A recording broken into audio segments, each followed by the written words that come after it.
बिस्मिल्लाहिर्रहमानिर्रहीम, अस्सलाम वालेकुम। पाकिस्तान मॉर्निंग में आपको खुशामदीद कहेंगे। मैं हूँ इशालत नाज और मैं हूँ मोहम्मद जुनैद हलीम। गुड मॉर्निंग, सुबह खैर। आज़मीन हज अरफात की मस्जिद निमरा में खुतबा हज सुनेंगे और आज़मीन नमाज ज़ोहर और असर कसर अदा करेंगे। हुजाज कराम बहुत बड़े हजूम ने रात मिना की बड़ी खैमा बस्ती में गुजारी है, जो इस्लाम के मुक़द्दस तरीन शहर मक्का से कई किलोमीटर दूर एक वादी है। अरफात में रुकन आज़म की अदायगी के बाद फरजंदान इस्लाम मुज़दलिफ़ा जाएंगे, जहाँ पर वो मिना में शैतान को कंकरियाँ भी मारेंगे। और इस तरह से आज जो रुकन आज़म है वो अदा किया जाएगा। बहुत ही बड़ी सादत का मकाम है उन तमाम खुशनसीबों के लिए जो मक्का मुकरमा में इस वक्त मौजूद हैं। और दूसरी जानिब अगर बात की जाए हज सीज़न की, तो इस मौके पर शदीद गर्मी भी है और इससे एहतियात बहुत ज़रूरी है। इक़दामात बहुत ज़्यादा मौसर हैं जो बहुत ही खुशाइंद है। आपको याद होगा कि कुछ अनफॉर्चुनेट वाक़यात हुए थे, बहुत ज़्यादा शहादतें हुई थी गुज़िश्ता साल, और उनके मद्देनज़र इस बार इंतज़ामात को पहले से बहुत बेहतर किया गया। और सुनने में ये भी आया गर्मी के लिए उन्होंने शावर्स का इंतजाम किया शावर भी है, पूरा पाथ जो मक्का से गर्मी से महफूज जी हाँ, मैदान अरफात तक पूरा एक पाथ बनाया दुनिया का सबसे बड़ा, जिसपे शावर लगे हुए हैं, जिसमें पानी के कूलिंग इफेक्ट वाले शावर्स हैं जो आपके ऊपर पानी की एक हल्की हल्की फवार करते रहेंगे, जो कि आपको एक कूलिंग इफेक्ट देगा, गर्मी की शिद्दत से आपको महफूज रखा जा सके। ताकि क्योंकि हमने देखा था पिछली बार जो आज़मीन हज वहाँ पर गए थे, क्योंकि हमारी बहुत ज़्यादा तादाद जो होती है वो बुजुर्ग ख़वातीन और मर्दों की होती है जो वहाँ पर जाते हैं, उस वक्त वो चलने फिरने की कंडीशन में भी नहीं होते हैं। और जब वो गर्मी की शिद्दत उनके ऊपर उनको बर्दाश्त करनी पड़ती है और फिर जितना पैदल चलना पड़ता है, क्योंकि हज बिज़ाते खुद भी एक बहुत बड़ी मशक्क़त है। लेकिन अगर आप इस एज में जाते हैं जिस एज में आप चलने फिरने से भी कासर होते हैं, तो मुश्किल हो जाता है, शिद्दत आपको ज़्यादा महसूस होती है। और थोड़ी सी तस्दीक करते हैं कि जिस तरह हमने आपको बताया कि आज बुनियादी तौर पे हज अदा किया जा रहा है, वहाँ पे सऊदी अरब में ईद होगी। और खुशाइन बात नाज़रीन इस बार ये है कि जो पाकिस्तानी सरकारी कोटे से जाने वाले हुजाज हैं उनकी भी बहुत अच्छी देखभाल की गई है। इंतजामात पहले की निस्बत बहुत अच्छे थे। इस पर तफसील से बात करते हैं, लेकिन उससे पहले शामिल कर लेते हैं टॉप 5 स्टोरीज की जानिब आएंगे। सबसे पहले हम बात भी यही करेंगे कि दुनिया का सबसे बड़ा इज्तिमा, दुनिया भर के लाखों मुसलमान आज फरीज़ा हज अदा करेंगे। हज की फजीलत कुरान और हदीस की रोशनी में आपके सामने रखेंगे। और फिर बात करेंगे ईद उल अज़हा की खुशियाँ मुस्तहिक लोगों तक पहुँचाने में अल खिदमत फाउंडेशन पेश है। क्या क्या इक़दाम किए जा रहे हैं, कितने मौसर अंदाज में तमाम जो मुस्तहिकीन हैं उन तक गोश्त पहुंचाया जाता है कुर्बानी का, और किस तरह से उनका ख्याल रखा जाता है ख़ासतौर पे ईद के मौके पे, ये उन्हीं से जानेंगे। उसके बाद आपको बताएंगे, क्योंकि वक्त कम है, मुकाबला सख्त है, बकरों के रेट आसमान पर पहुंच चुके हैं, शहरी खासे परेशान हैं। अब किस तरह से जानवर खरीदा जाए, इस पर भी तफसील से होगी बात। और बात करेंगे कि ईद कुर्बान गोश्त का इस्तेमाल कैसे ज़्यादा मुफीद साबित हो सकता है, किस तरह से आपने एतदाल का मुजाहरा करना है, अपनी सेहत को ख़राब होने से बचाना भी है, मौसम भी गर्म है और ईद का मौका भी है, तो किन चीज़ों की एहतियात ज़रूरी है, इस पर भी बात होगी। उसके बाद माहौलियात का आलमी दिन है आज। पाकिस्तान दुनिया भर में प्लास्टिक का सबसे ज़्यादा कचरा पैदा करने वाले पहले 8 ममालिक में शामिल है। इससे किस तरह से पाकिस्तान को महफूज रखा जा सकता है और वेस्टेज को किस तरह से ठिकाने लगाया जाना चाहिए, इस पर तफसील से होगी बात। लेकिन सबसे पहले अपने पहले टॉपिक की जानिब आ जाते हैं वापस, क्योंकि आज हज का रुकन आज़म वकूफ़ अरफा अदा किया जाएगा। बहुत ही बड़ी सादत है जिन आज़मीन हज को ये नसीब हुई है इस साल जो आज़मीन हज वहाँ पर पहुँचे हैं। हमारी ये दुआ है कि अल्लाह ताला उन तमाम हुजाज कराम का हज कबूल व मंजूर फरमाए और उन्हीं की बदौलत हमें भी तौफीक दे कि हम भी इस हज के तौफीक दे कि हम वहाँ जाकर हज अदा कर सकें। लेकिन आज क्योंकि इस वक्त वकूफ़ अरफा अदा किया जा रहा है, तो उसी के ऊपर बात कर लेते हैं कि अहमियत क्या है हज की और किस तरह से हम पर फ़र्ज़ किया गया हज, उसकी फजीलत, अहमियत, इस सब पर बात करने के लिए सैयद फ़ाद अली काज़मी साहब मौजूद हैं। जी, हमारे साथ मौजूद हैं रिसर्च स्कॉलर। आपको एक बार फिर से वेलकम कहेंगे स्टूडियोज़ में। फ़ाद भाई, बहुत ही बड़ा दिन है तमाम फ़र्ज़ंदान इस्लाम के लिए, और वो खुशनसीब लोग जो वहाँ पर मौजूद हैं, अब यकीनी तौर पे वो तो उस एक्टिविटी के अंदर शामिल होंगे, लेकिन बाकी देखने वालों की रहनुमाई के लिए क्या क्या प्रोसेस है, क्योंकि रात मिना में गुजरी और इस वक्त वो रफ्ते सफ़र होंगे मैदान अरफात की जानिब हुजाजे कराम। जी, जैसे आप भी अपनी इंट्रो के अंदर इरशाद फरमा रहे थे, ये वकूफ़ अरफा जो है रुकन आज़म है हज का जी। और जब हम कहते हैं कि हज अदा कर रहे हैं, तो ये असल में यहाँ पर पहुँचना सबसे इम्पॉर्टेंट है। हज के जितने भी अराकीन हैं, मनासिक हज, अगर आपकी कहीं पर कमी कोताही रह जाए तो उसके लिए कोई ना कोई रब्बुल इज़्ज़त की तरफ से इस्लाम में एक मैकेनिज़्म है। आप दम अदा कर सकते हैं अगर कोई कोताही किसी और रुकन के अंदर हो जाए तो, और वो कहीं ना कहीं एडमिट हो जाएगा आपका। लेकिन अगर आप अरफात में नहीं पहुंचे तो हज नहीं होगा और आपका हज ही नहीं होगा। यानी ये जो आज का दिन है, ये एक्टिविटी जो है, ये क्रिटिकल तरीन एक्टिविटी है। सारी एक्टिविटीज़ बिना से ऑनवर्ड, डेफिनेटली जो आपने कुर्बानी तक एक पूरा प्रोसेस है जिसके अंदर आपने चलना है, आज मोस्ट क्रिटिकल एलिमेंट ऑफ हज है। तो अरफात के अंदर हाजिर होना, हाँ जी, अरफात के अंदर हाजिर होना ये रुकने आज़म है। इसके बगैर आपका हज ही नहीं है। यानी आज हज हो और ये एक्टिविटी क्या क्या है? मस्जिद निमरा में जाना है, जोहर असर की नमाज पढ़नी है, फिर उसके बाद अरफात का एक मैदान है, उसकी एक बाउंड्रीज हैं, उन बाउंड्रीज के अंदर आपने क़याम करना है बुनियादी तौर के अंदर। अगर आपको वो वकूफ़ जिसको कह रहे हैं आप, you are stationed in that मकाम, और आपने दुआएं अदा करनी है, वहाँ पे आपने ज़ोर असर इकट्ठी अदा करनी है, फिर आपने निकलना है। तो अगर आपको ये सातें मिल गई, आप इस पूरे दिन में आप वहाँ पर वकूफ़ कर पाए, वो आपका वक्फ़, आपका वहाँ पे स्टेशन होना, वो असल में हज की एक्टिविटी है। तो सारे लोग तो मस्जिद निमरा में नहीं पहुंच पाते। मस्जिद निमरा तो एक छोटी सी मस्जिद है, जहाँ तो वो अरफात का पूरी वादी जहाँ पे लाखों हुदूद ही कहलाएंगी वो सारी मस्जिद सॉरी के अंदर, मस्जिद निमरा की हुदूद ही कहलाएंगी वो सारी। नहीं, ये अरफात की हदूद है। मस्जिद निमरा तो एक मस्जिद है ना, वो तो बनाई अलामती तौर पे, हाँ, वो तो अलामती तौर पे एक बाद में बनाई गई। सरकार दो आलम सल्लल्लाहु अलैहि वसल्लम के ज़माने में ये अरफात का मैदान था ना, तो इस मैदान के अंदर आपने पहुंचना। उस मैदान के अंदर एक मस्जिद भी अब है जहाँ पर खुतबा हज अदा किया जाता है। वो तो इज्तिहादी तौर के ऊपर कायम की गई है क्योंकि लोगों तक आवाज़ पहुँचाने के लिए वो, लेकिन बाय द वे वो आवाज़ हर किसी तक नहीं पहुँच पाती। तो ऑब्वियसली होंगे 35 जुबानों में जो तर्जुमा भी होगा, इंटरनेशनल ट्रांसलेशन होती है, ट्रांसलेशन होगी, बिल्कुल, और ये भी बड़ी बात है कि सब समझ सकेंगे एब्सोल्युटली अपनी अपनी मकामी देखिए, ज़बान जो के मुताबिक। सबसे आम बात है जहाँ से हमें बात को शुरू भी करना चाहिए, असल में आज का दिन जो है ना, हमें ख़ास तौर पे जनाब इब्राहीम अलैहिस्सलाम को याद करना चाहिए। जनाब इब्राहीम अलैहिस्सलाम एक दर्जे पर ये हज जो है रब ताला ने इंस्टीट्यूट करवाया, इसको इनिशिएट कराया जनाब इब्राहीम अलैहिस्सलाम से और जनाब इस्माईल अलैहिस्सलाम से। ये जो जितनी आप एलिमेंट्स देख रहे हैं हज के, ये जनाब इब्राहीम, जनाब इस्माईल, बीबी हाजरा सलामुल्लाह अलैहा, ये उनके सारे रिचुअल्स हैं जिनको अल्लाह ताला ने ऑनर किया।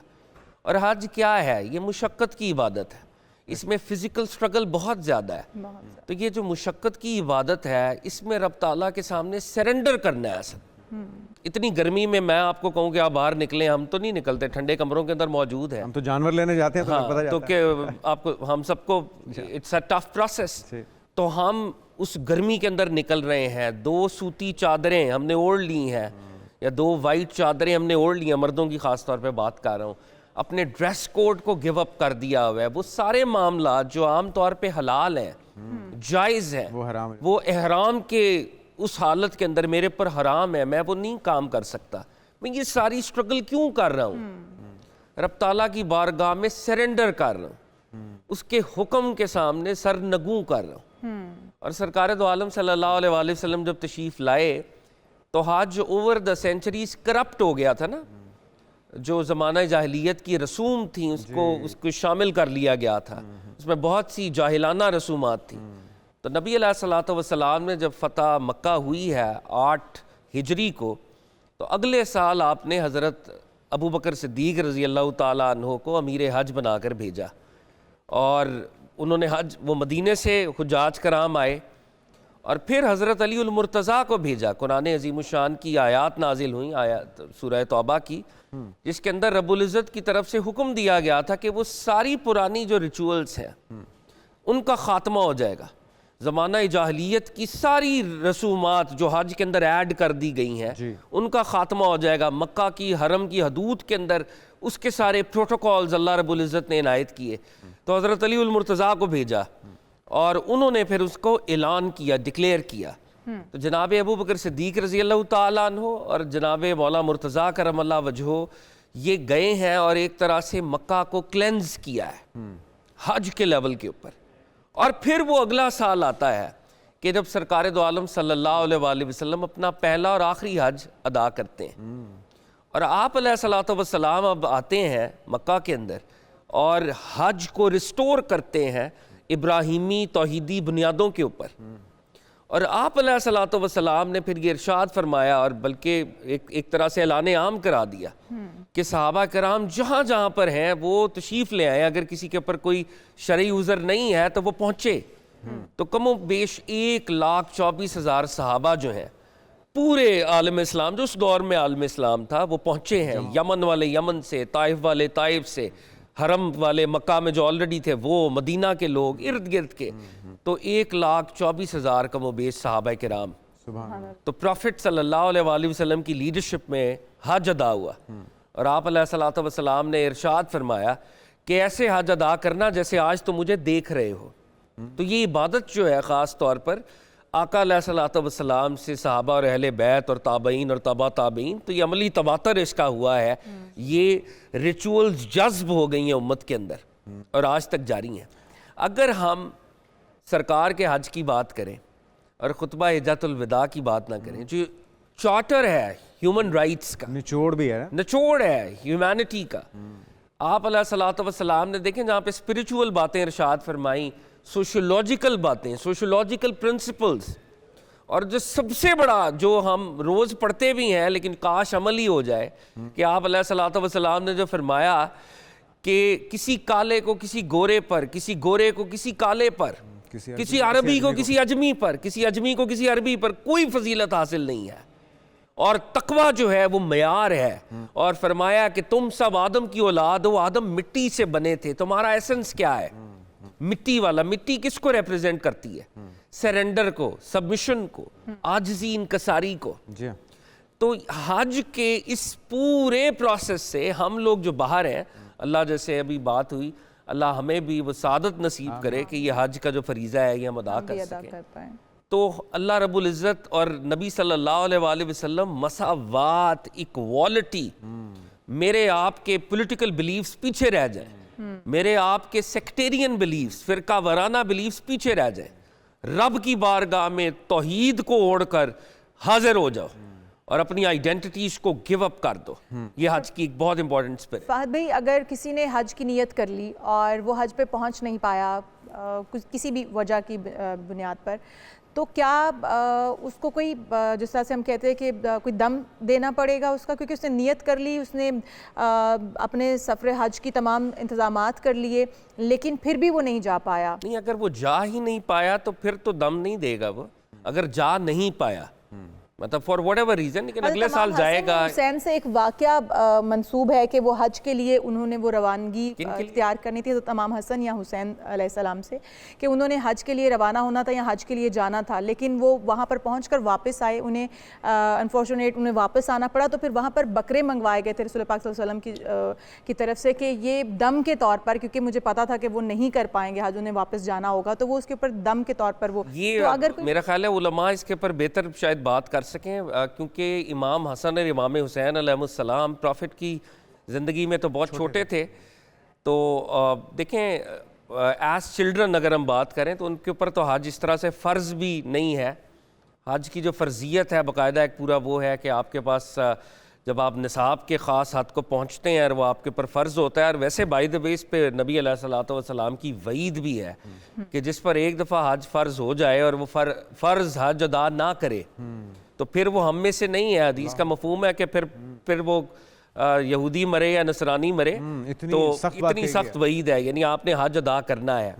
अगर वो पहुंच नहीं पाया, मतलब उस हदूद में पहुंचा ही नहीं है। फहद भाई कि अगर सफर शुरू हो चुका है और फिर आपको वापस आना पड़ता है तो उसकी कंडीशन और होगी। उसके अंदर वो ये देखेंगे फिक्र के बड़े इसमें तवील मामलात हैं, इसमें बहुत से मामलात हैं। एहराम के अंदर कोई गलती हो जाए, आप दम देते हैं, दम देना पड़ता है, गलती से कोई शिकार कर ले, गलती से कुछ हो जाए, पत्ता नहीं तोड़ सकते। हाँ, वो एहराम की एक पूरी, वो हमारा जो फिक्र के जो स्कॉलर्स हैं वो इसके ऊपर सारी इसकी कंडीशंस बताते हैं। वो बड़े बहुत डीप कंडीशंस हैं, तो उसमें दम। लेकिन जैसे पहले आगाज में बात हुई कि वकूफ़े अरफात मिस हो गया, तो फिर आप इसका कोई दम या इसका कोई ऑल्टरनेटिव नहीं है। अच्छा, एक और चीज़ ये भी है फहद भाई कि कुर्बानी जिस तरह यहाँ पे साहिब इस्तिताअत पे वाजिब है पूरी दुनिया के अंदर जो इस्लाम का मानने वाला है, लेकिन जो हज के लिए जाते हैं उनके ऊपर जो फ़र्ज़ है वो बुनियादी तौर पे कुर्बानी वो वाली कुर्बानी नहीं है, क्योंकि वो तो ऑलरेडी सफ़र में है, वो दम की सूरत में ही है। क्योंकि अगर कोई कमी बेशी आपके तमाम अरकान में रह जाती है तो वो उसका नेवल बदल होता है, वो कुर्बानी। ये बात दुरुस्त है, क्योंकि हम 2 रोज़ पहले मैं एक स्कॉलर डॉक्टर साहब हमारे साथ मौजूद थे, PhD, उनकी राय ये थी कि ये इस मकसद के लिए कुर्बानी होती है, हुजाज किराम के लिए। वो फ़र्ज़ भी इसलिए है कि जो आपके अरकान में कमी बेशी रहेगी उसके लिए वो दम की हैसियत रखती है। जी, ये बात बिल्कुल इसके ऊपर उलमा की कुछ आराय इस किस्म की हैं, but at the end of the day मैं जिस तरफ को बात को लेके जाना चाह रहा हूँ कि एक तो है ना फ़िक़्ह का रिचुअल एस्पेक्ट जो उलमा में बता रहे हैं, जो कि बहुत इंपॉर्टेंट है, लेकिन हज का जो इससे बड़ा मकसद है वो उसका स्पिरिचुअल एस्पेक्ट। डेफिनेटली मैं क्यों ये जानवर कुर्बान कर रहा हूं? क्यों हो रही है ऐसा? ये क्यों कर रहा हूं मैं? मतलब एक छुरी क्यों चल रही है? इसके पीछे जनाब इब्राहीम अलैहिस्सलाम की इक्तदा है।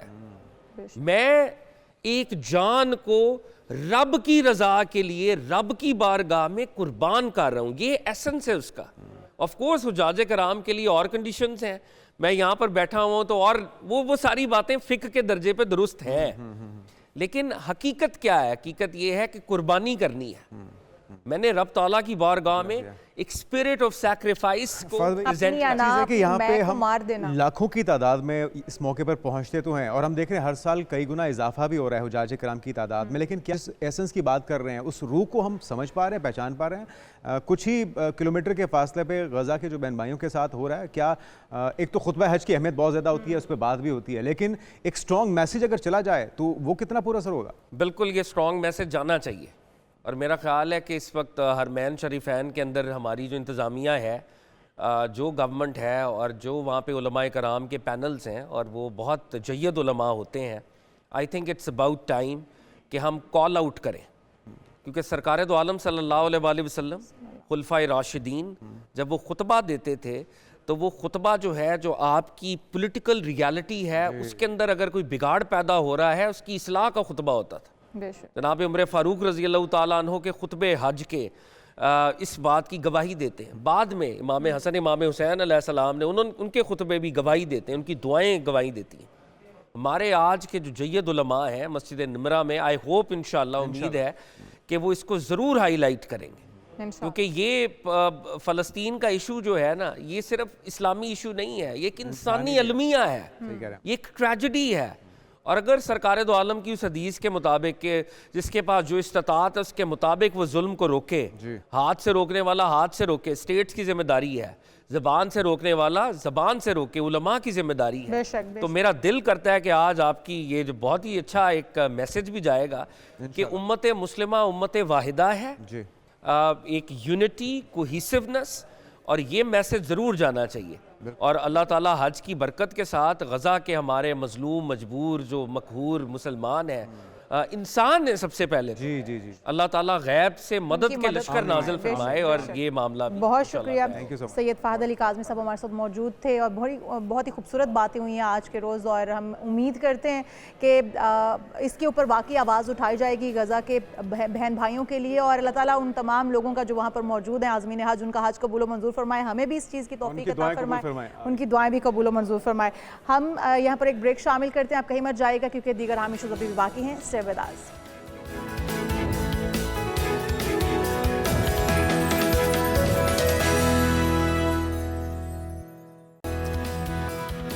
Welcome back. आपके इल्म में है कि अब ईद में सिर्फ एक रोज़ बाकी है, और इस ईद के मौके पे मुस्तहिकीन को हम याद ना रखें तो मेरे ख्याल में ईद का जो रूह है उसे हम हासिल नहीं कर सकते। तो अल खिदमत फाउंडेशन आज़ीम कई सालों से इस कार्य खैर में अपना हिस्सा डाल रही है, पेश है, क्या कुछ इस बार इक़दाम किए जा रहे हैं, उन्हीं से जान लेते हैं। बिल्कुल जी, अल खिदमत फाउंडेशन की जो तमाम काविशें हैं इस ईद पर जो की जा रही हैं वो भी आपके साथ शेयर करेंगे। हमें बहुत हैरानी हुई जब हमने सुना कि फ़लस्तीन के अंदर भी उनके लिए भी कुर्बानियाँ करके वहाँ पर भेजा जाता है, और किस तरह से उनको फ्रोज़न गोश्त को वहाँ पर पहुँचाया जाता है इमदाद की सूरत में। बहुत ही बड़ा एहसन इक़दाम है, उन्हीं से जान लेते हैं, क्योंकि सैयद वकास जाफरी साहब सेक्रेटरी जनरल अल खिदमत फाउंडेशन पाकिस्तान हमारे साथ मौजूद हैं। वेलकम टू शो कहेंगे आपको। सर बहुत ही एहसान इक़दाम है, हमने सुने तो दिल खुश हो गया कि अल-खिदमत फाउंडेशन पाकिस्तान से बाहर कितनी खिदमत अपनी दे रही है। और जिस तरह से आपने बताया कि यहाँ पर कोई भी कुर्बानी का हिस्सा जो है वो डाल सकता है, कुर्बानी की नीयत से पैसे भिजवा कर अपनी एक कुर्बानी बुक करवा सकता है, और उसके बाद वो कुर्बानियाँ जो वो फ़लस्तीन के लिए भी हैं, पाकिस्तान के अंदर के लोगों के लिए भी हैं, पूरी दुनिया के लिए हैं। थोड़ा सा अगर आप उसको बताना है। यानी मैं ख्याल इब्तिदाइया में मैं ये बात कहूँगा कि हमारी इबादत की खूबसूरती ये है कि ये इंसानों को नज़रअंदाज नहीं करती, वरना इबादत का मतलब मारूफ मतलब ये कि इंसान अपनी ज़ात को गुम कर दे आला ज़ात के अंदर। लेकिन हम ये देखते हैं कि हमारी कोई भी इबादत ऐसी नहीं है कि जो दूसरों की फ़िक्र मंदी और दूसरे की मोहब्बत के बगैर। तो ये वाला मामला इस कुर्बानी का भी है। और हमारी जो इस दफ़ा की कुर्बानी फ़ी सबीलिल्लाह मुहिम है, उसकी गर्ज़ व गायत ये है कि लोग एक तो अपने लिए, अपनी फैमिली के लिए, अपने वालिदैन के लिए कुर्बानी करना चाहते हैं, वो लोग कि जो दूसरों के लिए कुर्बानी करना चाहते हैं और जो समझते हैं कि हमारी ज़िंदगी में दूसरों का हक़ भी है, अल-खिदमत उनको ये मौका फ़राहम करे। तो एक तरफ तो हम पूरे पाकिस्तान के अंदर और ख़ास तौर पर पाकिस्तान के वो इलाके जो मुतासरा इलाके हैं, मिसाल तौर पर आप कह सकते हैं जो कहत से मुतासरा इलाके हैं, जो सैलाब से मुतासरा इलाके हैं, आप जनूबी पंजाब कह सकते हैं, बलूचिस्तान कह सकते हैं, इस तरह हमारे वो इलाके की जहाँ जानवर कम होता है, यानी पहाड़ी इलाके।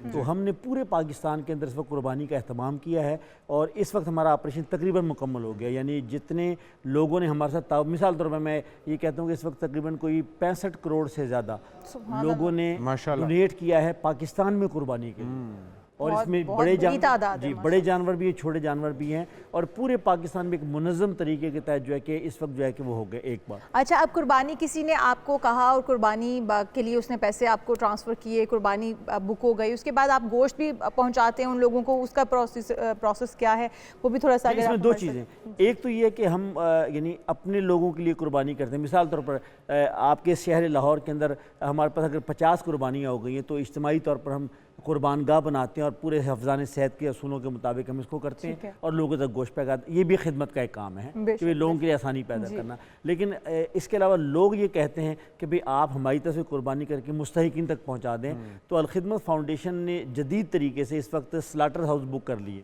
ईद के तीनों दिन जो है हज़ारों के जानवर जो है कि स्लाटर हाउस में होंगे, उसके बाद उनको मनफी 40 डिग्री सेंटीग्रेड के ऊपर उनको जो है कि चिल किया जाएगा।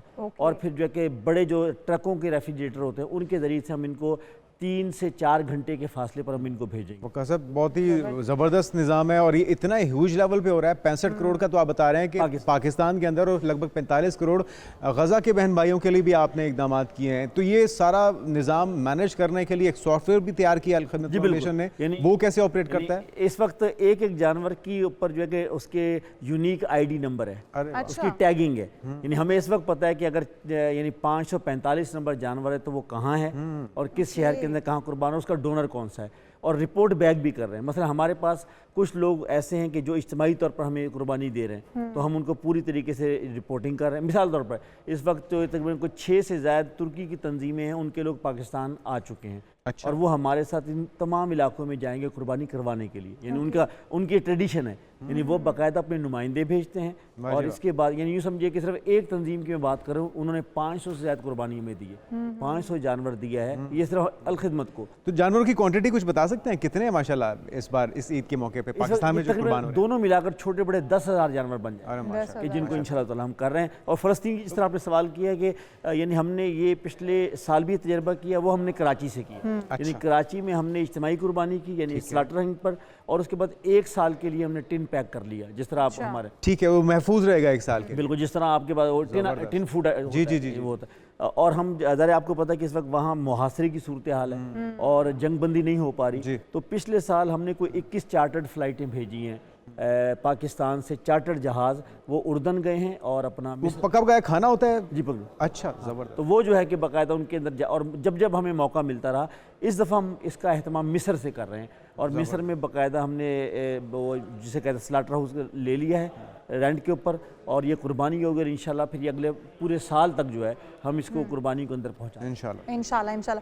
अच्छा, अगर कोई आपके पास आता है जिस तरह से कोई इमदाद वैसे देना चाहता है, और कुर्बानी की सूरत में नहीं, अभी तो कुर्बानी चल रही, वैसे इमदाद देना चाहता है, तो उसके लिए भी मैकेनिज्म वही होता है, उसको बताया जाता है कि आपकी जो इमदाद पहुँचाई जा रही है किस ख़ानदान को, किस फैमिली को इससे देखिए इस वक्त सपोर्ट किया जाएगा। ये आपको जानकर खुशी होगी कि अल-खिदमत की यही ट्रांसपेरेंसी है कि जिसके ऊपर लोगों का एतमाद बढ़ता चला जा रहा है। बस इस वक्त अंदर हम फ़लस्तीन के अंदर रोज़ाना की बुनियाद पर 5000 लोगों को जो है कि हम खाना मुहैया कर रहे हैं।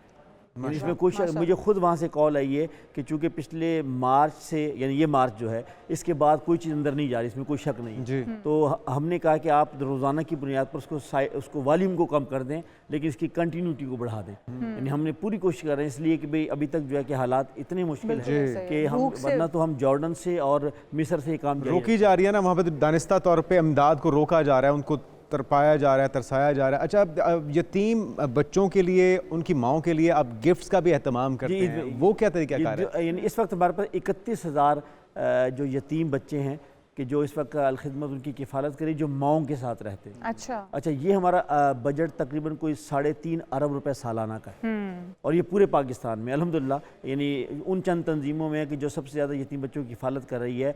दोनों ईदों के मौके पर हम इन बच्चों तक जो है ईद गिफ्ट पहुँचाते हैं, इनके घरों तक। ये माओं के साथ जो रहने वाले बच्चे हैं वही जो आगोश में रहते हैं? नहीं, आगोश जो है ये वो बच्चे हैं कि जिनके लिए हमने state of the art centres बनाए हुए हैं। वो पूरे पाकिस्तान के अंदर 23 हैं, 23 हैं, और यूँ समझ लीजिए कि वो, यानी हमने वो मेयार रखा है कि जो अपने बच्चों वाला है, यानी उनके लिए रिहाइश, उनके लिए ग़िज़ा, यानी आप इससे अंदाज़ा लगा लीजिए कि हमने साइकोलॉजिस्ट भी रखे हुए हैं और हमने फूड न्यूट्रिशन भी रखे हुए हैं। और हाइजीन के मयार को भी मद्देनजर रखते हुए, क्योंकि हाइजीन को लेकर लोग बड़े कंसर्न हैं पिछले कुछ सालों में, लोगों जैसे जैसे अवेयरनेस बढ़ रही है। मैं देख कर भी आई हूँ, वो तो बहुत ही खूबसूरत और बहुत ही नीट एंड क्लीन, और यूं ही लगता है ये 2500 बच्चे। इसको मेक श्योर कैसे करते हैं, ये सफाई को, हाइजीन को कैसे मेक श्योर? देखिए ना, हमारी पूरी, देखिए ना, यही अलखिदमत, देखिए ना, आप एक काम कर रहे हैं तो चैरिटी का काम एक हमारा रवायती तस्वुर है कि बस वो जो कहते हैं ना कि बस जो, यानी कुरान मजीद की एक आयत बहुत खूबसूरत है कि आप अल्लाह ताला को नहीं पहुंच सकते जब तक कि पसंदीदा चीज़ अल्लाह के रास्ते में खर्च ना करें, कि भाई आप the best of the best जो अपने लिए पसंद करते हैं। देखिए ना, अब ये कैसे, यानी ये क्या चैरिटी का तस्वुर है कि जो चीज़ मेरे पास ऐसे इजाफी हो गई है या मुझसे इस्तेमाल नहीं हो रही तो मैं चैरिटी में नहीं, हम ये कहते हैं बेस्ट ऑफ द बेस्ट। इसीलिए हमने कहा कि उन आगोश के जो बच्चों की आप बात कर रही हैं वो मेयार वो होगा जो मेरे बच्चे का होगा, जो मैं अपने बच्चों को घर में खिलाता हूँ, जिस तरह के तालीमी इदारों में अपने बच्चे को पढ़ाता हूँ, तो ये 2500 बच्चे वो हैं। अल्लाह पाक मजीद अलखिदमत फाउंडेशन ये खिदमत देने और ये की तमाम एफर्ट्स कबूल फरमाए। बहुत शुक्रिया आपका। हमारे साथ सैयद वकास जाफरी साहब मौजूद थे, और बहुत बड़ी एफर्ट्स की जा रही हैं अलखिदमत फाउंडेशन की जानिब से, हम सराहते हैं और हम उम्मीद करते हैं कि बाकी जो फाउंडेशन हैं या बाकी जो इदारे काम कर रहे हैं वो भी इसी तरह से काम करें। और वैसे आप भी अगर इंडिविजुअली कर सकते हैं तो बहुत अच्छी बात है, और अगर आप अलखिदमत फाउंडेशन के ज़रिए मुस्तहिक अफराद तक अपने गोश्त या अतियात देना चाहें तो आप इनसे रब्ता कर सकते हैं। यकीनी तौर पे ये जो इक़दामात हैं काबिल सताइश भी हैं, और आपको ये भी खुशी होगी कि आपका जो भी आपने इमदाद पहुंचाई है वो सही मकाम पर पहुंची है, सही जगह पर पहुंची है। हम यहाँ पर एक ब्रेक शामिल करते हैं, आप कहीं मर जाएगा, दीगर हम इशू भी बाकी हैं। Stay with us. Thank you.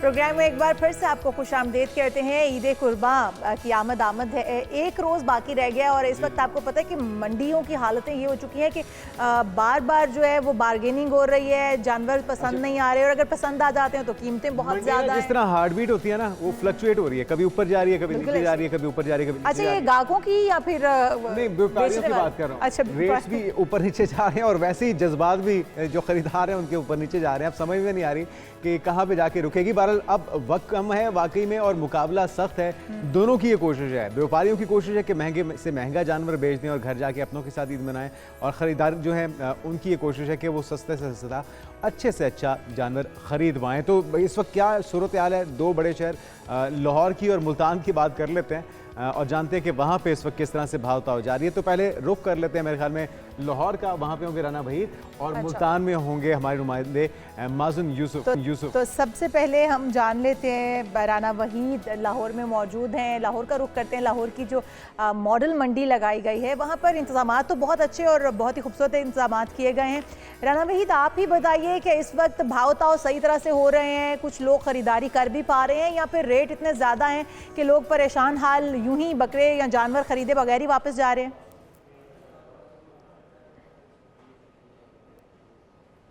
जी बिल्कुल, जो है वक्त कम है और यहाँ पे गाहक ज़्यादा हैं। की कोशिश है कि वो महंगे दामों अपना जानवर जो है वो फ़रोख्त करे, जबकि यहाँ पे जो गाहक हैं उनकी कोशिश है कि मुनासिब दाम में उन्हें अच्छा जानवर जो है वो मिले।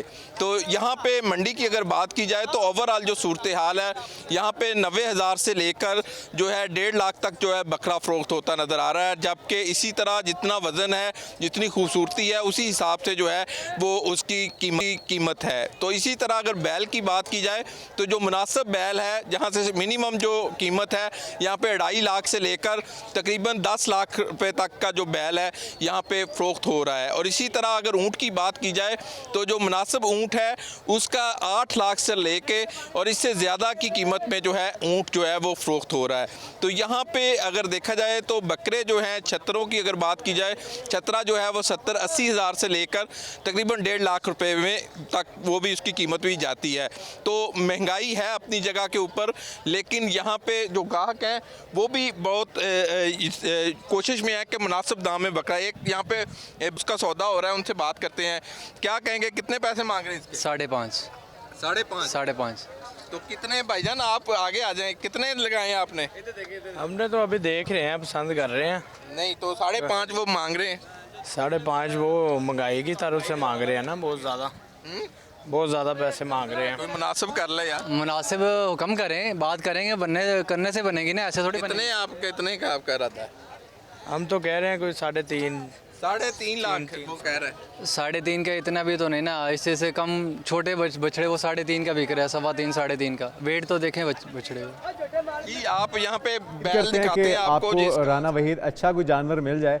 और हम अब रुख लेते हैं लाहौर के बाद मुल्तान का। माज़न यूसुफ यहाँ पर मौजूद हैं। माज़न बताइएगा, एक तो मंडी में इंतजामात कैसे हैं, गाहकों के भावताव के बारे में बताइएगा, कौन जीतता हुआ दिखाई दे रहा है, गाहक या व्यापारी?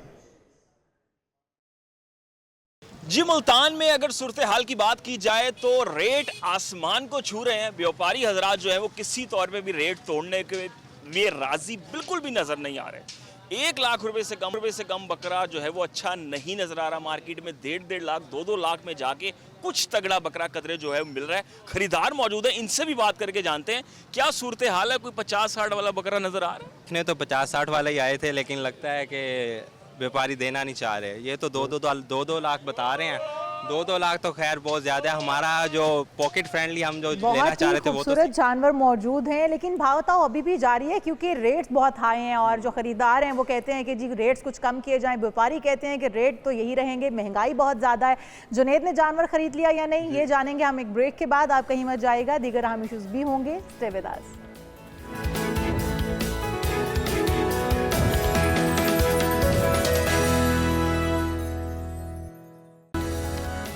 एक बार फिर से आपको कहेंगे खुश आमदीद। और अगर बात की जाए, ज़्यादा पुरानी बात नहीं है ये, जब पाकिस्तान बहुत ही खूबसूरत था, जहाँ दिन को तितलियाँ उड़ती नज़र आती थी और मुख्तलिफ किस्म के परिंदे चहचहाते नज़र आते थे। रात को जुगनू बहुत ज़्यादा होते थे, रात को जुगनू होते थे। ये तो खैर मैंने अपने बचपन में खुद देखा, लेकिन अब ये सारी चीज़ें लगता है कोई ख्वाब ही था।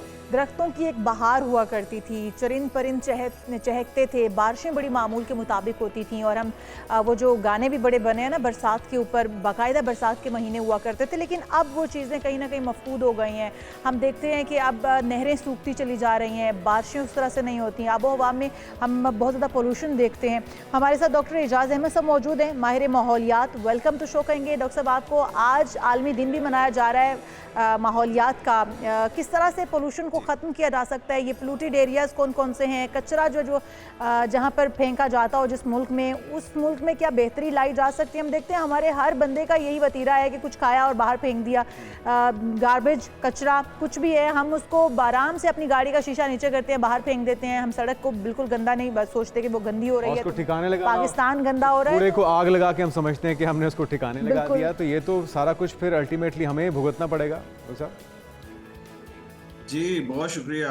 आपने जिस तरह कहा, वर्ल्ड एनवायरनमेंट डे आज मनाया जा रहा है दुनिया भर में, और उसका बुनियादी मकसद यही होता है कि जो है लोगों के में शऊर पैदा किया जाए, आगाही पैदा की जाए कि माहौलियाती मसाइल जो हैं वो कितने अहम हैं और उनको हमने हल भी करना है। लेकिन बात यह है कि एक दिन मनाने से तो कुछ नहीं होता। और मैं अक्सर कहता हूँ कि देखें, नमाज जो है वो हम पे फ़र्ज़ है। 5 दफ़ा जो है वो हमने दिन में पढ़नी है, और 5 दफ़ा अजान देकर आपको बताया जाता है कि आपने नमाज पढ़नी है। तो हैमरिंग जो है ना, वो बहुत ज़रूरी है। तो हमें भी मतलब है ये ऐसा इशू है कि जिसके ऊपर अगर अगर दिन में 5 दफ़ा नहीं, हफ्ते में ही 5 दफ़ा अगर हम हैमरिंग कर दें तो शायद कुछ लोगों में समझ पैदा हो कि ये मसाइल जो हैं हमने खुद ही क्रिएट किए हैं और हमने ही इसको जो है वो हल करना है। आपने जो बात की बहुत अच्छी खूबसूरत बात के, एक ज़माना था जिस वक़्त जुगनू, अब बच्चों से पूछे जुगनू क्या होता है तो शायद उनको पता भी ना हो। जी। तो दुरुस्त। जो ये एक कुदरत का निज़ाम है और जो कि आहिस्ता आहिस्ता जो है हम खुद उसको खुद ही जो है डिग्रेड कर रहे हैं। बुनियादी तौर पर अगर हम देखें तो जो पाकिस्तान जब बना था तो उस वक़्त जो हमारी अर्बन और रूरल जो मिक्स था पॉपुलेशन के हवाले से, तो 65 टू 70% रूरल कम्युनिटी थी। तो जिसकी वजह से हमारे जो शहर भी जो हैं वो साफ़ थे। आप लाहौर की बात दुरुस्त। करें, इस्लामाबाद, रावलपिंडी की बात करें, कराची की बात करें, तो अगर आप गुलबर्ग मेन बुलेवार्ड पे आज से 40 साल पहले या 25 साल पहले उस वक़्त सफ़र करें, आपको बिल्डिंग्स जो हैं वो छोटी-छोटी नज़र आती थी और एक बिल्डिंग जो है 4-4 कनाल या 2-2 कनाल की बिल्डिंग थी, जिसमें वो ले दे के 10-15 लोग रहते थे। दुरुस्त। अब जो है हफीज सेंटर के एक बिल्डिंग पे बन गया है, एक पे कुछ और बन गया है, एक पे कुछ और बन गया है। जहाँ पे पहले 10 लोग रहते थे, अब वहाँ पे 500-600 लोग जो हैं वो बिल्कुल सही कह सुबह रहे से हैं लेकर डॉक्टर साहब। शाम एक तो तक जो हैं। कंक्रीट का जंगल है, दूसरे हमारे अपने रवैये भी तो कुछ एग्जैक्टली। ऐसे हैं जो कि इस माहौल को खराब कर रहे जी। हैं। जो खूबसूरती कहीं फिर खो गई आबादी। है, क्या उसको वापस नहीं लाया जा जी। सकता? लोगों के रवैये नहीं तब्दील हो सकते? हम देखते हैं हमसे जो पहले लोग थे, जो हम अपने बचपन की बात कर रहे हैं, जो हमारे बड़े थे, वो ज़्यादा शायद समझदार थे। उस वक्त एजुकेशन इतनी नहीं थी, लोग पढ़े लिखे नहीं थे, लेकिन लोगों में समझ बूझ ज़्यादा थी। आज तालीम भी बहुत जी जी। ज़्यादा है, लोगों ने हासिल कर ली है, पढ़ लिख के भी लगता ही हुआ है कि जैसे जाहिल के जाहिल हैं। अभी भी रवैये बदलने की ज़रूरत है हमें। तो ये किस चीज़ का फुकदान है हमारे अंदर? एजुकेशन का तो नहीं हो सकता, तो फिर समझ बूझ कहाँ गई जो हमारे बड़ों में हुआ करती थी? समझ बूझ असल में एक जो है अवेयरनेस एक अलहदा चीज़ है और एजुकेशन एक अलहदा चीज़ है। अब अवेयरनेस के बाद जो एक्शन है, अब ये वो भी आपने जिस तरह शुरू में कहा था कि गाड़ी जिसके पास है वो कचरा जो है वो गाड़ी से बाहर फेंकता है, जबकि ये आपका अपना कचरा है। आपको चाहिए कि जहाँ पे कचरा फेंकने की जगह है वहाँ पे फेंका जाए। तो वो जो एक हमारे जो हम अनफॉर्चुनेटली को कहते कुछ हैं और करते कुछ और हैं, जो जो कि जो है ना हमारे जो एक्शंस हैं वो उस तरह नहीं हैं जिस तरह के हम कहते हैं। मैं बात कर रहा हूँ माहौल को बेहतर बनाने की, और मैं ही अगर गंदगी पैदा कर रहा हूँ हमारे अगर हम देखें सरकारी सतह पे भी जो है हमारे यहाँ जो वेस्ट को, लाहौर तो फिर बहुत बेहतर है, इस्लामाबाद में भी जो है वो तकरीबन 60-70% वेस्ट जो है वो मैनेज हो जाता है। जी। बाकी जो वेस्ट है उसका क्या करते हैं, वो या तो नालों में चले जाता है या रावल डैम में जब बारिश होती है उसमें चले जाता है। जिस आपने कहा कि उसको आग लगा दी जाती है। अब वो जो आग लगती है, अब इस बार जो थीम है वो प्लास्टिक के हवाले से है, जी। एनवायरनमेंट डे का। तो प्लास्टिक जो है वो उसका जो कुदरती कोई डिग्रेडेशन का प्रोसेस नहीं है, अगर है भी तो इतना लंबा है, कुछ चंद 100 साल जो हैं वो प्लास्टिक को डिग्रेड होने में लगते हैं। कुछ ऐसे प्लास्टिक हैं जिसमें 1000 साल तक भी वो डिग्रेड नहीं होता। तो ये एक बहुत अच्छा बहुत डॉक्टर बड़ा साहब, अलमिया चाहे बनता जा रहा है। हुकूमती सतह पे फुकदान हो इन इकदामात के करने का जो करने वाले हैं, या इंडिविजुअली सभी माहौल को ख़राब करने में अपना हिस्सा डाल रहे हैं। और हम जी। देख रहे थे 2024 अब तक की तारीख का सबसे गर्म तरीन साल था। इस बार भी जो हम देखते हैं उम्मी तौर पे सैलाब आते हैं, जो गर्मी की शिद्दत में इजाफा, गैर मामूली मौसम, अचानक ओले पड़ना शुरू हो जाएं, तो ये सारे असरात, इसका सामना भी तो हमें ही है। तो हमें जंगी बुनियादों पे कुछ करना होगा। अगर यही सूरत हाल रही तो फिर तो हमारी आने वाली जनरेशन बड़े सख्त हालात का सामना करना पड़ेगी उन्हें। जी हमें, हाँ, असल में हमें रियलाइजेशन नहीं है। देखिए ना, अब अगर जैसे प्लास्टिक की अभी हम अगर हम बात करते हैं या वेस्ट की बात करते हैं, अगर हम अपना वेस्ट खुद मैनेज करें, एक बहुत ही आसान तरीका है कि घर की सतह पर अगर जो है सेग्रीगेशन कर ली जाए तो प्लास्टिक अलहदा हो, वेट जो वेस्ट है हमारा 60% के करीब वेस्ट जो है वो ऑर्गेनिक होता है। उसको अगर यूटिलाइज कर लिया जाए तो ये एक हमारे लिए ब्लेसिंग जो है वो, जो घर में आपके पौधे हैं उसके लिए खाद बन सकती है।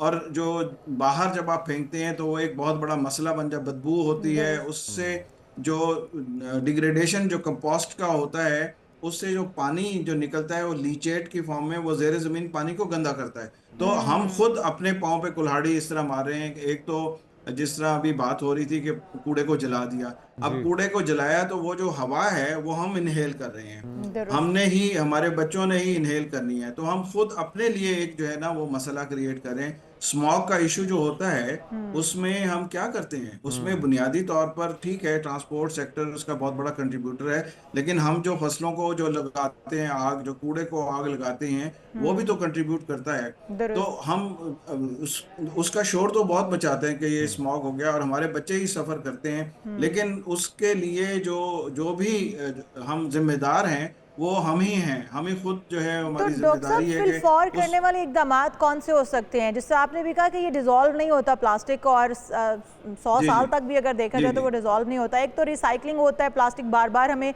जो इस्तेमाल करना पड़ता है वो कैंसर कॉज भी करता है।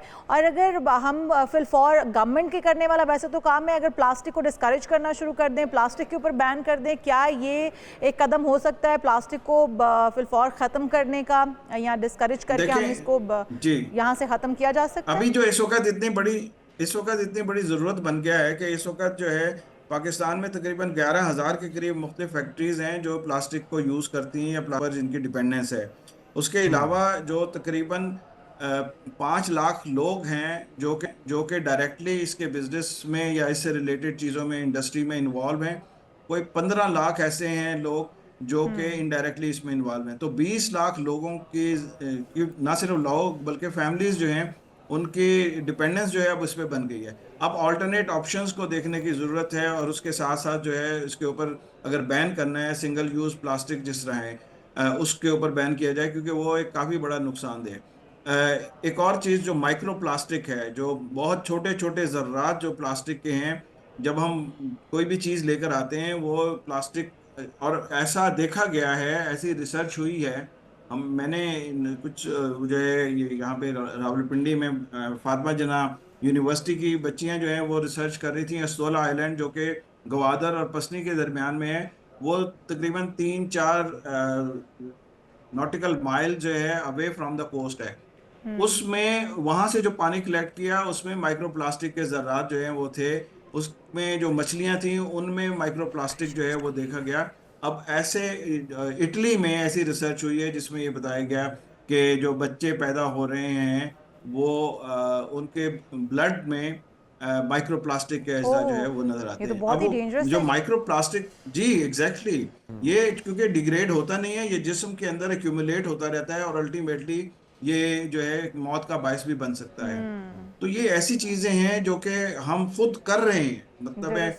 अब आप ये देखें कि जो प्लास्टिक को ये जो बच्चों की बॉडी के अंदर पाया गया है, ये किसी खुराक के थ्रू उनके अंदर गया है, किसी ऐसी चीज के अंदर प्लास्टिक इस्तेमाल हो रहा है रिसर्च के अंदर? दूध के अंदर नौमालूद बच्चों की माएँ जो हैं वो उनके जो है वो ब्लड में भी पाया गया, और वो जो दूध पिलाती थी, ब्रेस्ट फीड जो करती थी, उसकी वजह से उनके जिस्म का जो है वो बच्चों के जो खून का जो है वो उसमें वो देखा गया। तो अनफॉर्चुनेट चीज़ें ये, और वो इतना लीथल है, मतलब है कि क्वालिटी ऑफ लाइफ आपकी जो है वो सफ़र करेगी, और वो जो आहिस्ता आहिस्ता जो आपके जो सॉफ्ट टिश्यूज हैं डॉक्टर साहब, ये बहुत खतरनाक हो सकता है। लेकिन ऑल्टरनेट जिसकी आप भी बात कर रहे हैं कि अगर बैन भी किया जाना है, बहुत सारी फैक्ट्रीज का इन्हिसार प्लास्टिक के ऊपर है, अगर वो फैक्ट्रीज को बंद किया जाता है या उनको बैन किया जाता है कि वो प्लास्टिक का इस्तेमाल कम करें, पाकिस्तान के अंदर प्लास्टिक का इस्तेमाल रोका जाता है, तो फिर ऑल्टरनेट क्या है हमारे पास? क्योंकि पानी की बॉटल्स इस्तेमाल होती हैं, प्लास्टिक के बर्तन इस्तेमाल होते हैं, इस तरह की बहुत सारी चीज़ों में प्लास्टिक इस्तेमाल होता है। जी, ये अल्टरनेट तो यही है कि जो इसका जो बहुत सारी जो है ऐसे रीयूज़ के जो है तरीक़ाकार वज़े हो गए हैं कि अभी जिस तरह ये सिंगल यूज़ प्लास्टिक के बारे में यहाँ पे इस्लामाबाद में भी, लाहौर में भी ऐसी फैक्ट्रीज़ हैं जो जिससे वो जो पार्क में बेंच बनाने के काम जो है वो ले रहे हैं, जो गार्ड रूम्स हैं, जो चौकीदार वगैरह के लिए कमरे बन रहे हैं, इसी तरह टॉयलेट्स जो हैं वो बन रही हैं। बहुत शुक्रिया। ठीक है डॉक्टर साहब, यकीनी तौर पे इस माहौल को बेहतर करना हमारी ही जिम्मेदारी है, क्योंकि हम इस दुनिया के रहने वाले एक शहरी हैं, और जो कम से कम काम कर सकते हैं इंडिविजुअली वो ये कि अब दरख्त लगाइए, अपने आसपास एक तो एनवायरनमेंट को सरसब्ज बनाइए और इसको नेचर के करीब लेकर आइए, वरना कंक्रीट के जंगल बनते गए तो फिर आने वाली नस्लें इसका बड़ा सख्त खमियाजा भुगतेंगी। और प्लास्टिक का इस्तेमाल कम कीजिए, अगर आप करते भी हैं तो उनको बाहर गली में या इधर उधर मत फेंकिए, कूड़े कचरे में मत फेंकिए, क्योंकि आपका जो ड्रेनेज सिस्टम है उसको भी बंद करती है और आपका सीवरेज सिस्टम बंद करके ख़राब करके रख देती है। तो इसलिए पाकिस्तान को महफूज बनाइए जितना आप खुद बना सकते हैं। यहाँ पर एक ब्रेक शामिल करते हैं, आप कहीं मत जाएगा, दीगर हम इश्यूज़ होंगे वो भी आपके साथ शेयर करेंगे।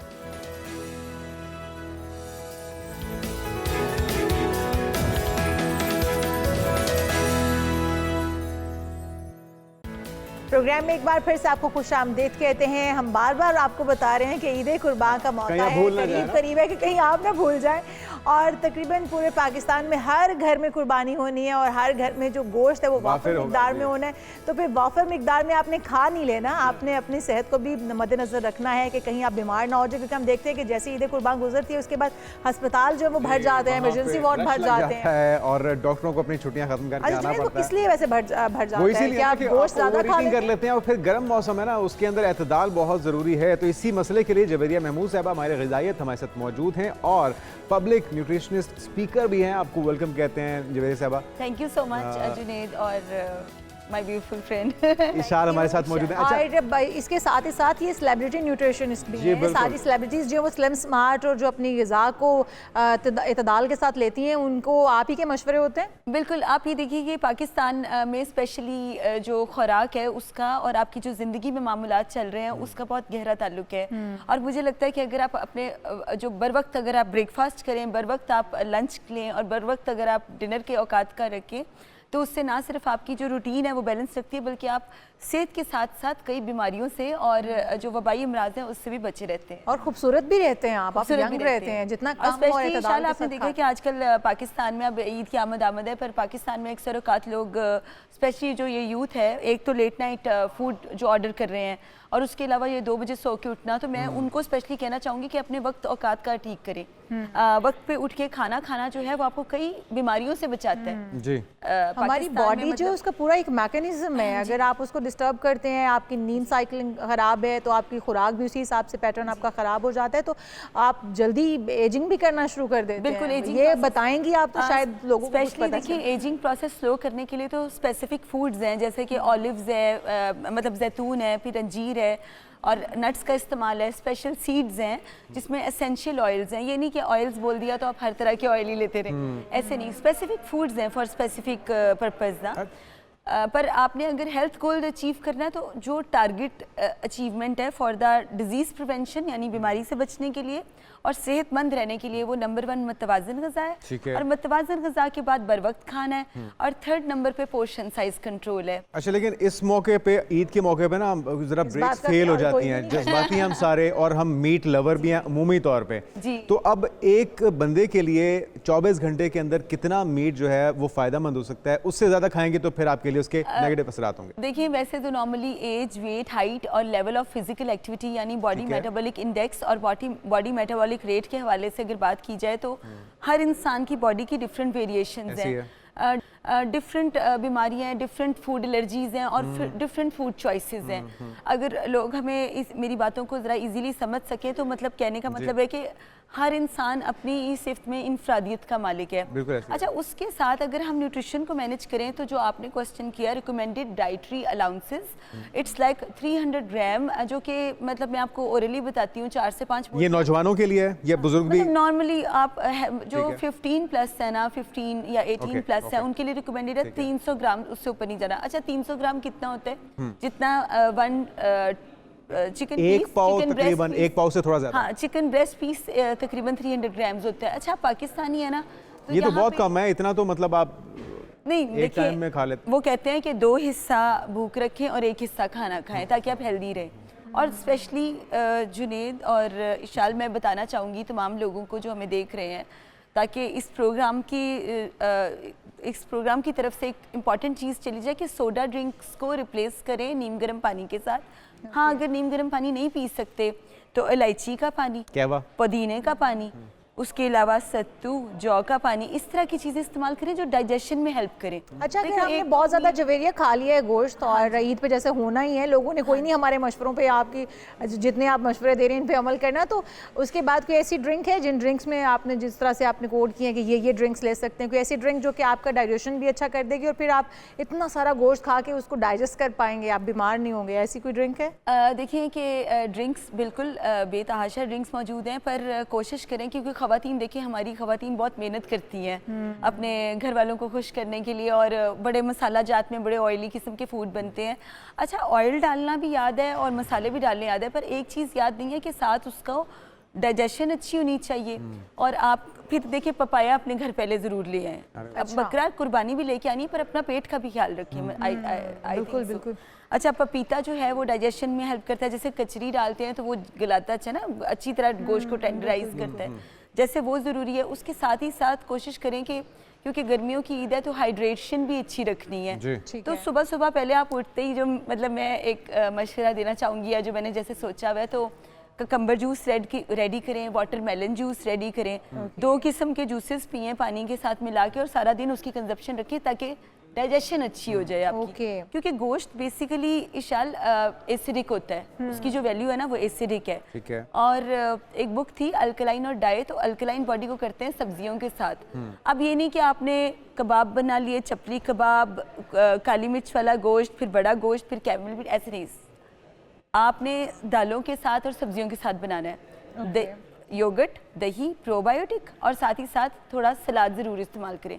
अच्छा, एक प्लेटर बना लें अपने लिए खाने के लिए, तो उसके अंदर क्या कुछ ऐड कर लें? अगर एक बेस्ट प्लेटर हो तो वो क्या होना चाहिए? बहुत ज़बरदस्त है, क्योंकि देखिए पाकिस्तानी है ना, हम लोग के जो लोग हैं ना, they are our own people, हमारी ऑन आइडेंटिटी है पूरी दुनिया में भी, यहाँ पे भी। पर मैं इनको बोलती हूँ कि don't play with your health. ऐसे नहीं है कि आप फिर पता है फ़ोन चीज़ें सब कुछ चल रहा होता है कि ये हो गया। अच्छा, एक टाइम में 2 मीट आप खा सकते हैं या 2 से ज़्यादा? मतलब इसको अगर एक टाइम पे खा लें तो क्या ये नुकसानदेह होता है? ये इससे फ़र्क नहीं पड़ता? अगर आपने जानना चाह रहे हैं अगर चिकन और बकरा मैंने एक साथ खा लिया, तो फाइट तो बकरा और बीफ अगर आप इसको एक ही टाइम में खा लेते हैं, एक ही नशिस्त में, तो उसके क्या ज़्यादा नेगेटिव असरात होंगे? ऐसे फ़र्क नहीं पड़ता? बहुत से लोग ना इस बारे में इख्तिलाफ करते हैं कि हमारा जो स्टमक है वो तो हर चीज़ लकड़ हज़म पत्थर हज़म डाइजेस्ट कर जाता है। बात यह कि वो आपकी सेहत के लिए अच्छा नहीं है। अच्छा, ये अच्छा नहीं है एक साथ में एक से ज़्यादा मीट को मिक्स कर देना। जो एक मीट आइटम है ना, चाहे वो कैमल मीट है, रेड मीट मतलब बड़ा गोश्त हो गया, छोटा बकरे का हो गया, या फिर दूसरा कुछ भी, उसको एक टाइम पे एक चीज़ लें और थोड़ा वक्फा दें ताकि वो डाइजेशन अच्छी तरह हो सके। दूसरी बात है, हर जो गोश्त है ना, चाहे वो वाइट मीट है चाहे वो रेड मीट है, उसकी ना कैलोरिक कंटेंट और न्यूट्रिशन डेंसिटी और तरह से है, और वो बॉडी पे और तरह से रिएक्ट करता है। अगर आप ये कहते भी हैं ना कि हमारा मतलब, बहुत से लोग अभी सुन रहे होंगे और वो कहते होंगे कि ये क्या बात कर रही है, हम तो एक ही टाइम कबाब, मटन और कबाब, हमें कुछ होता भी नहीं, और ये लेकिन उसकी भी एक एज है ना। अच्छा, हमारे पैनल से अशफाक साहब हमारे प्रोड्यूसर, वो पूछ रहे हैं कि अगर वो 1 साल रख लें गोश्त को कुर्बानी के बाद और इस्तेमाल करना चाहें तो ऐसा वो कर सकते हैं? उन्होंने अभी नया फ्रिज खरीदा है और वो सेव करना चाह रहे हैं 1 साल के लिए, तो वो कह रहे हैं कि मैं थोड़ा थोड़ा करके निकाल के खाता रहूं, क्योंकि नया फ्रिज अभी खरीदा है तो फ्रीजर पे उन्होंने इन्वेस्टमेंट कर दिया जी। अच्छा, ये इसको बोलते हैं कि मीट स्टोरेज कंडीशंस। ये ऐसे शुरू होता है कि सबसे पहले आपने स्लॉटर किया है एनिमल को, यानी उसकी कुर्बानी की, जो कि सुन्नत इब्राहिमी है, उसमें से अच्छी तरह से ब्लड ड्रेन कर ले। नंबर 1, अच्छी तरह से ड्रेन करें, फिर वॉश अच्छी तरह से करें। अच्छा, हमारा यहाँ पे ये किया जाता है क्योंकि एकदम से ख़वातीन को थोड़ा सा काम भी ऐसे लग रहा होता है कि बहुत है, और वो उस टाइम कसाई भी जल्दी में होता है ना, सब वो चाहते हैं कि ज़्यादा से ज़्यादा कुर्बानी कर लें और पैसे और आप ये देखें कि वो चीज़ जो आपने खानी है और आपके पेट में जानी है, और अगर वो क्लीन नहीं है और उसकी टोटल हाइजेनिक हेल्थ, क्योंकि platter to kitchen and kitchen to your abdomen, इस तरह जाना होता है, तो it's all about your plate ना, कि उसमें क्या है, तो ये बहुत ज़रूरी है। अच्छा, यहाँ पे हम स्टोरेज कंडीशंस की बात कर रहे थे। स्टोरेज कंडीशंस तकरीबन recommended storage conditions of after this process, बिल्कुल वो ये है कि 6 to 8 वीक्स है। आप बिल्कुल ये ना करें कि आप पूरी रानें और चांपें सब कुछ रख रहे हैं और फिर कितने और वो तो वैसे शरीयत के उसूलों के खिलाफ भी है ना कि आप उसके जानवर के जो भी आप ज़िबा करते हैं 3 हिस्से करें और उसको मिक्स करें और 3 हिस्सों में डिवाइड कर दें, एक अपने लिए, एक अजीज़ों के लिए और एक मुस्तहिक। और यहाँ पे बताती जाऊँ कि गोश्त जो है ना, उसमें सबसे ज़्यादा माइक्रोबियल एक्टिविटी है। माइक्रोबियल एक्टिविटी से मुराद है कि सबसे ज़्यादा बैक्टीरियल ग्रोथ बहुत तेज़ होती है गोश्त में।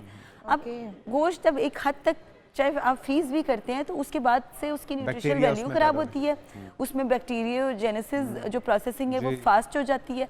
देखिए वही चीज़ जो एक गोश्त में है फिर वो आप बॉडी में लेंगे, फिर आप कहते हैं ये एकदम से बीमारियां कहाँ से आ गई, बैक्टीरियाज कैसे आ गए, कैंसर वगैरह कैसे हो गए। तो ये बिल्कुल सही। तो ज़्यादा देर स्टोर नहीं करना आपने, मैक्सिमम भी आप 2 महीने तक स्टोर कर सकते हैं, इससे ज़्यादा मतलब 2 महीने भी नहीं, आप 1.5 महीना कह लें, लाइक 6 to 8 वीक्स मैक्सिमम आप कर सकते हैं, इससे ज़्यादा। हाँ दूसरी बात है, अभी ईद के मौके पे आप देखें कि क्या होता है कि थॉइंग प्रोसेस, लाइक खाना बनाया फिर उसके दोबारा गर्म करके, वो कैंसरस है, वो नहीं करना। अगर एक माइक्रोवेव में खास तौर पे एक दफ़ा निकाला आपने अच्छी तरह से उसको मतलब खाए पिए, उसके बाद अगर कुछ रहता है तो उसको या तो डिस्कार्ड कर दें, क्योंकि पाकिस्तान में बहुत ज़्यादा ट्रेंड है ना, खाना बना हुआ पड़ा हुआ है फ्रिज में। अब कई दफ़ा देखिए पहले दूसरे दिन बनेगा, उसके बाद लोग निकालते हैं, 10 दफ़ा निकालते हैं, 10 दफ़ा। अच्छा अब क्या किया जाए जवेरिया, क्योंकि हमने ईद पे खाना भी है गोश्त, तो मसाला जात भी होंगे, ऑयल भी होगा, किस तरह से उसको खाएं तो हमारे लिए अफादियत और बेनिफिट्स देगा, और अगर ज़्यादा ऑयल में या इस तरह से किसी और तरीके से खाते हैं तो हमें नुकसान देगा, वो थोड़ा सा हमें गाइडलाइंस दे दें ताकि हम उसके मुताबिक फिर कुकिंग कर सकें। आप एक बहुत अच्छी शेफ़ भी हैं तो हम आपसे उस तरह से भी रहनुमाई लेना चाहेंगे। थोड़ी सी बनाने का तरीका भी बताएं। जी बहुत ज़रूरी है। ये बताती चलूँ कि स्टीम्ड, बेक्ड, बॉइल्ड और ग्रिल्ड। अच्छा बॉइल्ड में लेंगे, बॉइल्ड और जो मतलब कुकड है ना, ऑयल में कुकड, उसकी न्यूट्रिशनल कैलोरीज चेंज हो जाती हैं।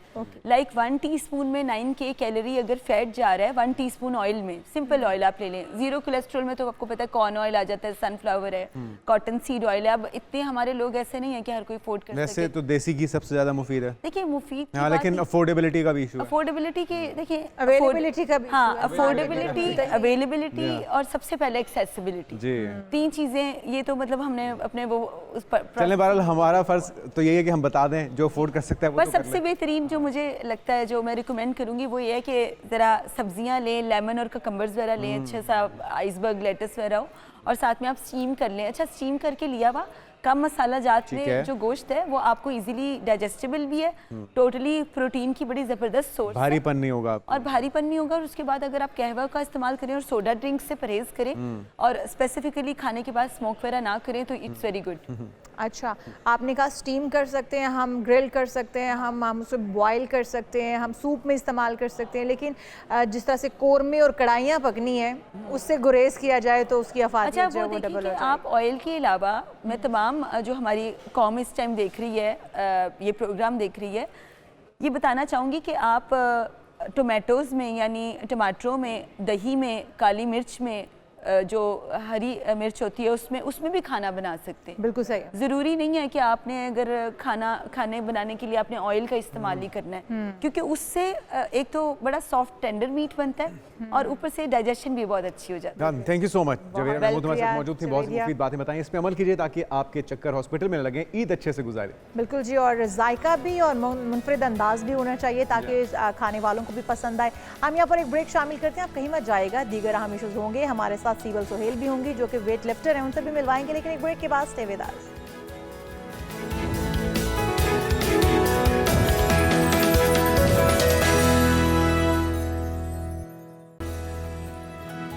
प्रोग्राम में एक बार फिर से आपको खुशामदीद कहते हैं, और अभी हमारे साथ मौजूद हैं पाकिस्तान की मायनाज वेट लिफ्टर सीबल सोहेल, जिन्होंने बहुत ही सुनहरी कारनामा सर अंजाम दिया जनाब, पाकिस्तान की पहली गोल्ड मेडलिस्ट वेट लिफ्टर बन गई हैं। बहुत बहुत मुबारकबाद हमारी तरफ से आपको। सीबल वेलकम टू शो कहेंगे आपको, कैसी हैं आप? और इस पर बहुत पहले तो आपको मुबारकबाद देना चाहेंगे और फिर बताएं, आपसे जानना चाहेंगे कितना मुश्किल सफ़र रहा ये। Thank you so much. और काफ़ी ज़्यादा मुश्किल सफ़र रहा, मेरा फर्स्ट डेब्यू था weight lifting, international weight lifting event में, और काफ़ी मुश्किलात ट्रेनिंग में, जैसे कि 4 घंटे शाम में, 2 घंटे सुबह में करनी पड़ती हैं, और वैसे भी पावर लिफ्टिंग, वेट लिफ्टिंग करते करते जो है वो पावर चाहिए होती है, एंड्योरेंस के साथ साथ ट्रेनिंग करनी, जिसमें ग्राउंड वर्क बहुत मैटर करता है। तो काफ़ी ज़्यादा मुश्किल था, बट गोल अचीव कर लिया। फाइनली आपने गोल अचीव कर लिया, तो यकीनी तौर पे पाकिस्तान का नाम आपने रोशन किया है। दोहा कतर में ये इवेंट हुआ Asian weight lifting master championship का, तो कितने ममालिक इसमें शामिल थे और कौन सी ऐसी आपकी कंपेटिटर थी जिसको आपको देख के लग रहा था कि इनके साथ सख्त मुकाबला होने जा रहा है? जी बिल्कुल, 25 से ज़्यादा जो थे वो ममालिक ने यहाँ पे शिरकत की थी। और इसके साथ साथ मैं आपको ये भी बताती चलूँ कि ये फर्स्ट मास्टर एशियन चैम्पियनशिप जिसमें मैं दोहा कतर गई थी, मुझे स्पॉन्सर किया था हमारे Pakistan master weight lifting association के प्रेसिडेंट अरशद खान तुर्क ने, जो कि एक ही कंपनी के एक ही ग्रुप ऑफ हाँ। तो बड़ा मतलब बहुत ज़्यादा मतलब रिलैक्सिंग था कि स्पॉन्सरशिप नहीं ढूँढनी पड़ी, स्पॉन्सरशिप मिल गई, तो फुल फोकस होके ट्रेनिंग मैंने की। ये बहुत ज़्यादा मेरे लिए अच्छा था। अच्छा सिबिल, आपने 59 किलोग्राम कैटेगरी में भी, फिर 40 किलोग्राम में भी, फिर 55 किलोग्राम में भी और फिर 95 किलोग्राम कैटेगरी में भी आपने गोल्ड मेडल जीता है। बहुत ही बड़ी अचीवमेंट। इतना वेट किस तरह से उठा लिया, कितनी प्रैक्टिस करती हैं आप? क्योंकि आम एक लड़की इतना वेट नहीं उठा सकती है। 95 किलोग्राम बहुत ज़्यादा वेट होता है। जी बिल्कुल, 2012 से हम लोग ट्रेनिंग कर रहे हैं और मेरे कोच मलिक राशिद जो हैं वही हम लोगों को ट्रेनिंग करवा रहे हैं। तो काफ़ी इयर्स की जो है वो ट्रेनिंग है और वैसे भी जो वेट लिफ्टिंग है वो टेक्निक की गेम है। तो हमारे कोच जो हैं वो यूके के हैं, तो उन्होंने हम लोगों पे इंटरनेशनली मेयार की ट्रेनिंग करवाई है। अच्छा सिबिल, हमने देखा आपकी सिस्टर्स भी इसी फील्ड के अंदर हैं और वो भी एथलीट हैं, वो भी वेट लिफ्टिंग से वाबस्ता हैं, तो उनकी मोटिवेशन कैसी है आपके गोल्ड मेडल जीत के आने के बाद? बहुत ज़्यादा मोटिवेशन है। जैसे कि मैं पाकिस्तान से गई तो फैमिली सपोर्ट बहुत ज़्यादा थी। सोशल मीडिया हर एक चीज़ मेरी सिस्टर ट्विंकल सोहेल और मेरा भाई आदिल साइमन ही देख रहे थे, वालिद साहब। मतलब अगर आपको फैमिली सपोर्ट है तो आप कुछ भी अचीव कर सकते हैं। तो थैंक गॉड कि मेरी फैमिली बहुत ज़्यादा सपोर्टिव है। ज़बरदस्त। अच्छा सिबिल, अब आगे क्या प्लान है, क्या अहदाफ, क्या गोल सेट कर रखे हैं आपने, क्या करना चाह रही हैं? जी नेक्स्ट जो मेरा टारगेट है वो वर्ल्ड का है और ओलंपिक को रिप्रेजेंट करने का है। और मैं यही चाहूंगी कि जितने भी प्राइवेट स्पॉन्सर मुझे देख रहे हैं वो हम लोगों को स्पॉन्सर करे ताकि हम लोग मुल्क और पाकिस्तान इंशाल्लाह हमारी ढेरों दुआएं सिबिल आपके साथ हैं। अच्छा, वजारत खेल का ताउन कैसा रहा और कितनी मुआवनत रही जब आप पार्टिसिपेट कर रही थी उस वक्त भी, और जब आप जीत के वापस आई हैं कितनी हौसला अफजा रिस्पॉन्स था वजारत खेल का इस पर? हम जब मैं पाकिस्तान वापस आई तो मुझे कराची एयरपोर्ट पे हम लोगों ने आए थे हम लोग, तो वहाँ जो था वो मुझे सच औरत वालों ने और ह्यूमन राइट्स वालों ने और वहाँ के जितने भी कम्युनिटी के पर्सन थे उन्होंने ये रिसीव किया। और जब मैं लाहौर पहुँची तो मुझे सिर्फ एक्स लॉर्ड मेयर लाहौर ने और चेयरमैन थे वो आए थे। बट अगर हम गवर्नमेंट की तरफ से देखें तो गवर्नमेंट की तरफ से स्पोर्ट्स मिनिस्टर नहीं मुझे रिसीव। हम उम्मीद करते हैं कि आने वाले दिनों में गवर्नमेंट का भी ध्यान इस तरफ जाएगा और गवर्नमेंट आपको सपोर्ट करेगी और आपको स्पॉन्सरशिप मिलेंगे और आप ज़रूर पाकिस्तान का नाम लेवल पे भी जाके इसी तरह से रोशन करके आएंगी, पाकिस्तान का परचम लहरा कर आएंगी। बहुत शुक्रिया सिबिल सोहेल, वेट लिफ्टर हमारे साथ मौजूद थी। आगे बढ़ते हैं और कुछ बात कर लेते हैं तौलिए से मैंने आर्ट की, और इस आर्ट की चंद हैरत अंगेज तस्वीर सामने आई हैं। ईद की छुट्टियों में सैर व तफरी के लिए जाने वालों के लिए होटल इंतजामिया की जानिब से मुनफरिद अंदाज में उन्हें वेलकम किया जाया गया और उसका एक नया अंदाज सामने आया। बिल्कुल, और ये हम देख रहे हैं कि कुछ पिक्चर्स बनाई गई हैं, एलिफेंट बनाए गए हैं, मंकी बनाए गए हैं। अच्छा, ये वेलकम करने का अंदाज है, फिश बनी हुई है, तो ये मतलब मुख्तलिफ अंदाज में टावल को सजा के रखा है और अपने जो मेहमान आने वाले रिहाइश पजीर लोग होंगे जो इस होटल के अंदर रहेंगे उनको मुख्तलिफ अंदाज में खुशामदीद कहा जा रहा है। बिल्कुल जी, और ये हम देख रहे हैं कि आर्ट है वो किसी भी अंदाज में देखने को मिल जाता है और जो लोग आर्ट के दिलदादा हैं वो इस तरह की चीज़ें देख के बहुत खुश होते हैं। हमें बड़ी खुशी हो रही है कि कुछ नया, कुछ यूनिक किया जा रहा है। प्रोग्राम में बहुत सारी चीज़ें जो आज हमने शामिल की, अब आपसे मुलाकात होगी हमारी कल, क्योंकि कल जो है वो ईद का आगाज़ बाकायदा हो जाएगा, हज जो है वो मुकम्मल हो जाएगा। मगरबी ममालिक के अंदर भी ईद होगी और पाकिस्तान के अंदर ईद होगी। हफ्ते को इंशाल्लाह मुलाकात होगी। अपना ख्याल रखिएगा। अल्लाह हाफिज़।